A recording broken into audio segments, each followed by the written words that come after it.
Locked On Seminoles, your daily podcast on the Florida State Seminoles, part of the Locked On Podcast Network. Your team every day. Good morning, good afternoon, and good evening, and welcome back to another edition of Locked On Seminoles. What's up, everybody? It's your boy, Drew Drake in the building, and I'm joined by Mr. Danny Domino, a.k.a. Antoine Daniel-L, as I've been informed by the listening populace. And, you know, if he's here, you know what time it is, you know what day it is. It is our Pick'em Pod. But before we get into it, Antoine, how you doing, my guy? I'm doing good, and D'Antoine Randall, got to give a shout-out to my man, Tramp. Happy to have you listen, my guy. Can't look forward to getting the Snapchat. Oh, me too, man. It warms my heart, and I got a lot of when Jordan, you know, sends a little love with the snaps. Same thing with Cam, sends a little gifts in the group chat too. But we love them, but we don't love them as much as we love making the folks some money. Danny, right. You take us away real quick. Where do you want to go first? Drake, I say we both come out hot and heavy here. Ooh, I want to start with our double down. I'm going to Charlottesville, Virginia. I'm taking the Fighting Irish -6. I've been on them the last couple weeks. I would be on this over as well. Some people might have some information on Brennan Armstrong, whether he's playing or not. Rumors are a little murky there. But Notre Dame -6, -6.5, whatever they are, anything under a touchdown. I think they go to Virginia and they roll. Virginia's played 3 good teams this year. They lost by 20, 20, and 17. If Brennan Armstrong isn't playing with how this Notre Dame team's rolling, I don't see it. I don't see this train stopping here. I see it keep on moving. Notre Dame -6. I think you're on the same page here. Danny, you're right. This actually is officially our double down of the weekend. Notre Dame -6.5, primarily because all indications are that Brennan Armstrong, he suffered a rib injury last week against, I want to say, who'd they play? Do you remember? BYU. They played BYU. And it was a basketball score. Yeah, it was like a 66-56 kind of game, and they've been preparing actually all week to start the game without him. So to me, this line I don't think has adjusted as of yet. Because if that news actually did come out, I would say this would be like a -10 kind of line, primarily because Brennan Armstrong is that important to this offense. Dude, and also, he's very good. And also, with Virginia, their run defense is abysmal. And Notre Dame has two bell cows in Kyron Williams and Chris Tyree. And the last time I bet against Notre Dame, when they faced a bad run defense and UNC, I got burned. So we are not doing that again. We are taking Notre Dame -6.5. Fellas, ladies, ride with the boys for the official double down of the week. It is Notre Dame -6.5. And quite frankly, I think that's the best play moving forward. So, yeah, Daniel. I absolutely love this play. Oh, I think it's the best play of the week. Yeah. That's why it's a double down. Great point. Next, I'm going to go out west for the next couple picks here. I'm going to start with Nevada +3. I don't think San Diego State is that good. I've been fading the last couple weeks. And this Nevada offense can score. And San Diego State, they're going to have problems scoring. I said that against Fresno State, and they lost 30-20. Last week, they beat a bad Hawaii team on the island, 17-10. I love this Wolfpack squad, +3. I think even at -115, I think it's worth all of the juice. I just don't think San Diego State has the juice offensively, even though, as I've said before, they have the best punter in the country, which is pretty electric to watch. But no one bets on a game for their punter. Give me Nevada +3, not -3. I see that down there. Nevada +3, absolutely love it. Yeah, sorry, folks, about that. It's been a long day. I'm not gonna lie to you. I had a 2-a-day today because, as I've been saying, for the past few weeks, your boy needs to get in shape to fit in a suit for his boy's wedding that's coming in December. So yeah, trust me. Like when Danny sends me these videos and there's like, did you get yours today? Your sweat equity? I got you. I'm always sending back up that I did. But Nevada +3, the San Diego State. I mean, they're a good team. They're great defensively. That punter actually, to me, is so good. He might actually get drafted in the first 5 rounds. I wouldn't be surprised if dude's a beast. He's really good. But I agree with you here. I don't pick teams based on punters. And Nevada, I'm a huge fan of Carson Strong. I think he's a damn good quarterback. I think Jay Norvell has a really tight ship over there. So I'll ride with you in Nevada +3. So, folks, ride with the boys. Take Nevada +3, regular pick. I don't think anything else right now. Honestly, at that level of +3, I'm actually might take the money line too as well. That's me being a little greedy. So if you want to be a little more reckless like I am, take Nevada +3 and take the money line +124. If you want to be like disciplined Danny over here, take Nevada +3. Now, Danny, where are we off to? Got to give a little shout to my boy Tanner Coolgen, though. He was actually the starting punter at San Diego State last year. So, you can say my boy's better, but hey, we won't go there. Next, I'm going to stay out west. I'm going to go up to Corvallis. Absolutely love the Beavs in this situation. Oregon State -12.5 against Stanford. Stanford looks terrible, which is very odd from a Dave Shaw team. Oregon State, if they win this game, they're 5-3 on the year right now. Gives them the bowl eligibility. It's a home game. I expect the Beavs to come out here pretty strong and beat up on a bad Stanford team. I absolutely love Oregon State -12.5. So Stanford actually was a team I took against Oregon, and they actually gave when they got the one loss and actually won me a lot of money. My only concern is I like Oregon State a lot. I took them, I think, against USC. I think it was the one game when we went head to head, and they that won was out. Washington State, I believe. Oh yeah, it might have been Washington State. Yeah, and they won outright. To me, this is a game I'm going to stay clear from. Primarily, I've noticed one conference I'm actually pretty, to like, in lack of a better term, abysmal at is the Pac-12. I'm not even gonna lie to you. So I'm actually gonna steer clear from this game. I like Stanford a lot in the spot too. I think they're a team that plays really well. On 12.5, I don't see the value in riding with Oregon State. If it was 10 maybe, but I think this number is a little bit too high for me personally. I know Stanford's bad, but if I'm not 100% committed to it, I'm not gonna take it. Don't take it. As we always say, gambling.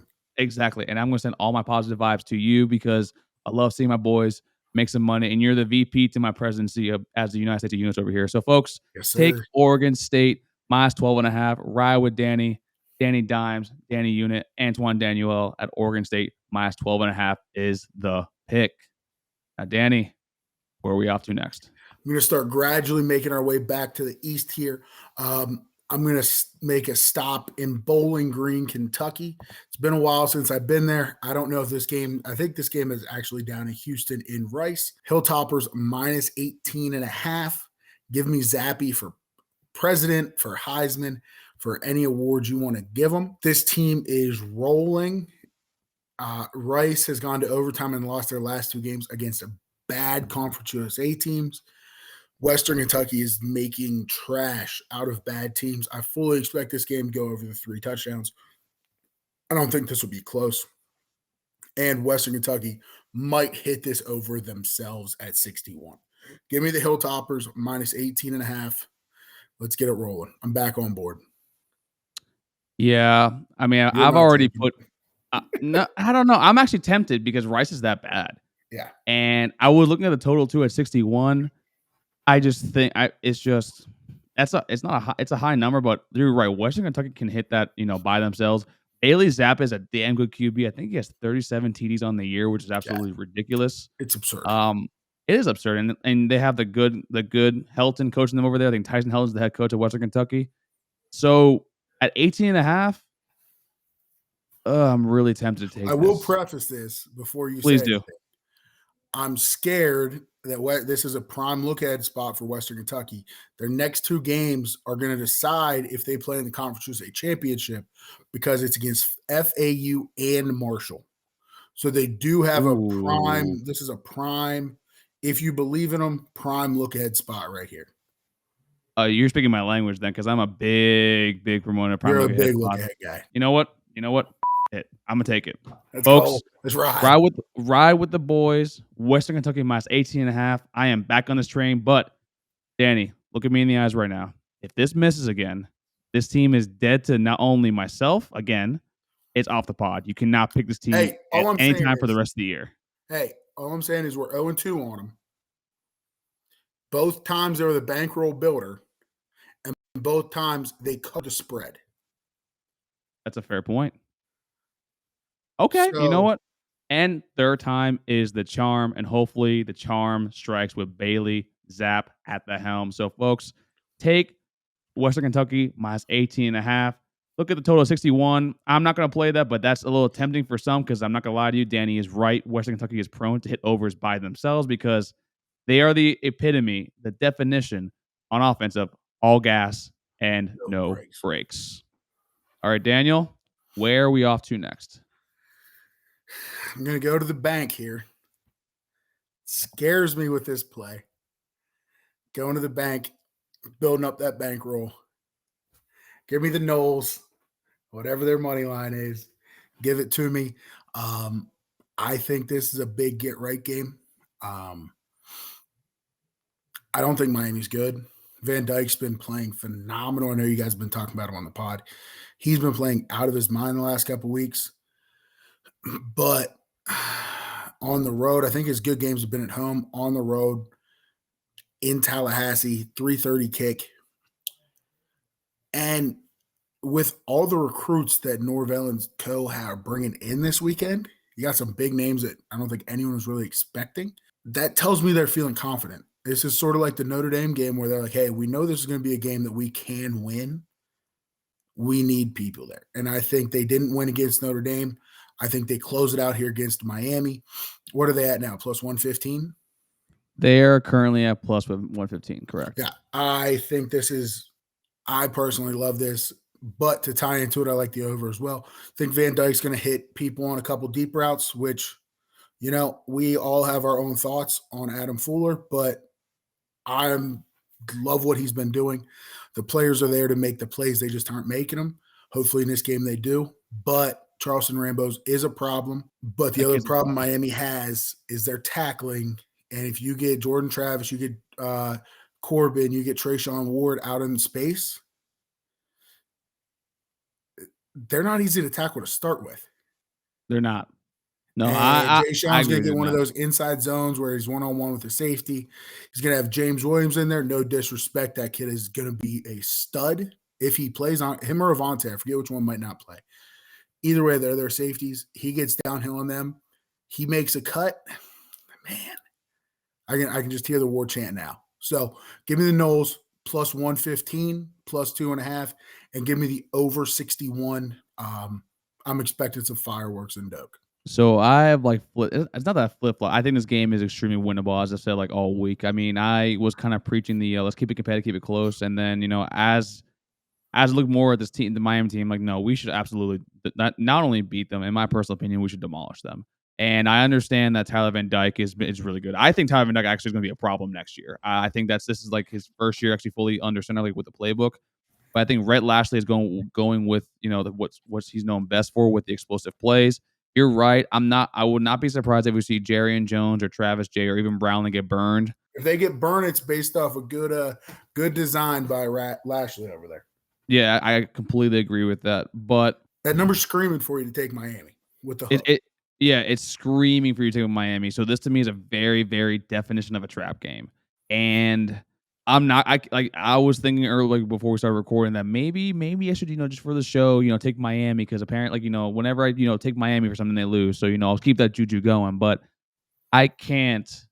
The garnet and gold blood inside me, I can't do that live on a podcast. So I'm gonna ride with you on this one, because I do agree with you that their defense is bad and they are dead last in tackling. Miami's offensive line is 110th in sacks allowed.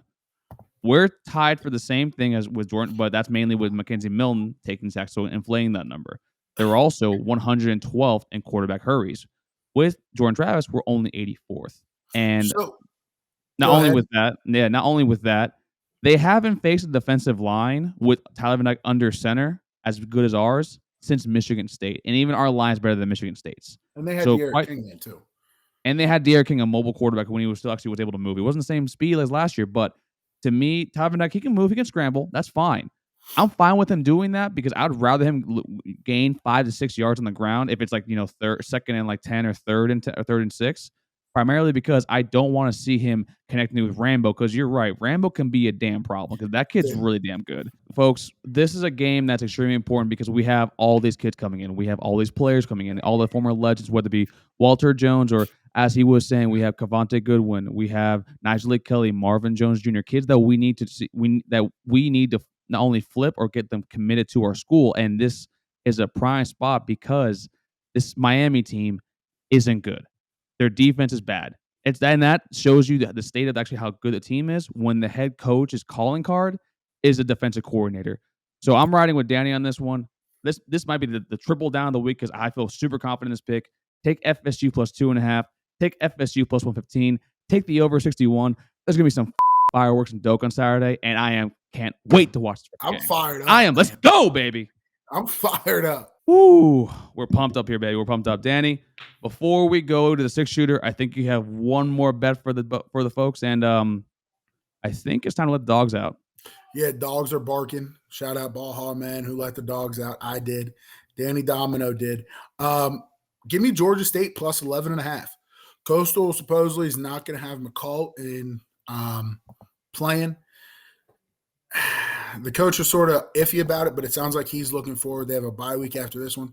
Looks like he's trying to get him back for Texas State in 2 weeks instead of this game here. Georgia State just had a huge almost win against UL Lafayette, and that was on Wednesday. But the big thing here is Georgia State has a couple extra days to prepare. They played on Tuesday. Coastal, I believe, played on Friday. They have multiple extra days to prepare. This Georgia State team's gone toe-to-toe with some of their good opponents.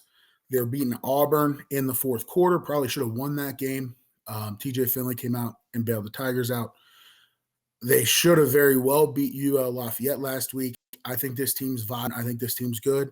I love their game plans. They come into this. Give me Georgia State plus 11.5. I feel very confident in this with or without Grayson McCall. I am steering clear from this game, and it's not because of Georgia State. It's just mainly because the Sun Belt has been the no fun belt for your boy. No, it's the fun belt, buddy. No. For your boy, it's the no fun belt. It's the NFB. I ain't gonna lie to you, my guy. And especially with Coastal last week, or I think it was the week before, absolutely boned me. And that Grayson McCall, like, if he's a game time decision, I mean, this line for Georgia State, like, I'm surprised it's not even lower if that's the case, because Georgia State, they're playing a lot better now. I think it's built in without McCall. I think if this was McCall, I think it'd be over a 2-touchdown spread. I don't see this line dipping too much more once the word officially comes out, because if you watch their coach's press conferences, he's making it sound like, hey, he has next week as a bye week. Let's get him back for Texas State so he's back for the conference championship game. I would be shocked if McCall plays. You would be shocked. I'd be shocked. We haven't disagreed on anything today yet. Yeah, I'm not doing it here, folks. I am not touching. I can't. I'm taking a more disciplined approach this week, which it worked last week. Let's keep the good vibes, the good energy rolling, folks. If you want to ride with Danny, take Georgia State plus 11.5. And Danny, it's been a fun time. It's been a great ride. But now I think it is 6-shooter time. I think it's 6-shooter time. All you right. want to start? Do you want me to start? What do you want to do? You start, because I'm still getting my picks together.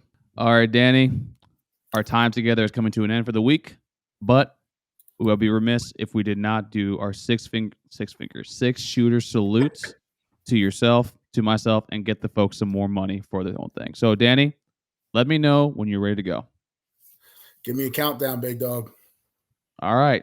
And as always, folks, please don't forget to like, share, or subscribe either on Apple Podcasts, Spotify, Stitcher, or wherever you get your podcast from. And also, if you want to see Dan's beautiful, luscious beard up close and in person on the YouTube, on the computer, don't forget to hit the like button on the video, hit the little subscribe banner. You're seeing, ding the little bell, so whenever we drop new content such as this one, also we're dropping our basketball episode on Sunday as well. Myself and Dave, we're bringing triple D's back, dunks, dribbles, and dimes. So please make sure that you hit the little bell. And Danny, you'll be going off in 5, 4, 3, 2, 1, go. All right, starting off with the blue, Middle Tennessee State -10. It's easy, fade FIU. Give me Penn State plus 1.5 against Michigan. I think Michigan's a little overhyped. Haven't really beat anybody except Michigan's. No, they lost to Michigan State. Haven't beat anybody. Penn State, Beaver Stadium, best atmosphere in the country. Give me Penn State plus 1.5. Texas A&M minus 2.5. Jimbo's that guy. UTSA minus 33. And Southern Miss is absolutely terrible. Fully expect this game to easily cover that. Utah minus 24. Arizona's not good. Utah's playing for the Pac-12 title, and Arizona's probably too busy celebrating their first win in 3 years from last week. And give me Mike Leach, Mississippi State plus 5.5. They are the better team against Auburn. Fade Bo Nix, baby. We're done. That had to be under a minute. Oh, yeah, man. Oh, yo, you are getting fast, my guy. 49 seconds and 24 milliseconds. That is something with the quickness there, Danny. Look at you, man. Look at you. Let's go. You may be looking hella thick right now, my guy, but you're quicker than it meets the eye, my dude. I like. It's all. Hey, it's he's more quick than fast, right? More quick than fast. And shout out Mel Kiper. Shout out Mel Kiper. Now, I'm gonna give you mine. All right, let me know when you're ready. All right, Danny. Now you're good, man. You're good. All right, Danny. Let me know when I'm ready to go. 5, 4, 3, 2, 1. All right, give me Syracuse plus 3. I think Dino Babers is the better coach of Scott Satterfield, and I think that team has given up. I think that team is just not very good anymore. Next, give me Northwestern, Wisconsin under 41. I have a bias. Big Ten offenses suck, and I'm just going to go with that because Northwestern might not even score more than 7 points. And next, give me BC plus 1.5 because in today's day and age, Georgia Tech is a terrible team with terrible defense, and BC has Phil Dracovic back. Next, give me FAU, ODU over 48.5. I'm going to hit that well again. FAU, good offense, decent defense, and ODU was big winners last week, scoring high. Love to see it. Next, give me NC State plus 102, the money line to win outright against Wake Forest. Wake Forest, I think, is coming off a very heartbreaking loss, and I don't think they'll be able to come back from it very well. And next, give me Washington State plus 14 to cover against Oregon because Oregon is just not a good team, and Wazoo they're solid, my guy.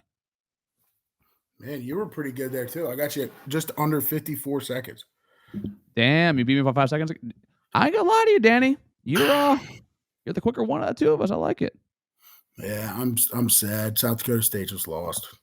For those of you that don't know, Danny is also an avid college basketball fan, and he has been the entire show, if you can't tell with the editing, he has been watching this South Dakota State game while we're recording this. But, folks, thank y'all so much for loving sport. Thank you so much for listening today. And as always, we love you. We're here to help you guys out, help thick boys, helping to thicken up your wallets. And today, we actually didn't disagree on much more today, which is actually... Yeah, I don't think we had odds with the odds at all today. Which is either going to be a really good thing or just a really bad thing. And hopefully it's the former. Folks, once again, thank you so much for the support. And as always, we love you. We can't wait to see you on Monday. On Sunday, be on the lookout for a basketball-centric episode as Dave and I cover the Florida FSU game. And as always, go Noles. And we'll see y'all next time on Locked On Seminoles, baby. Miami.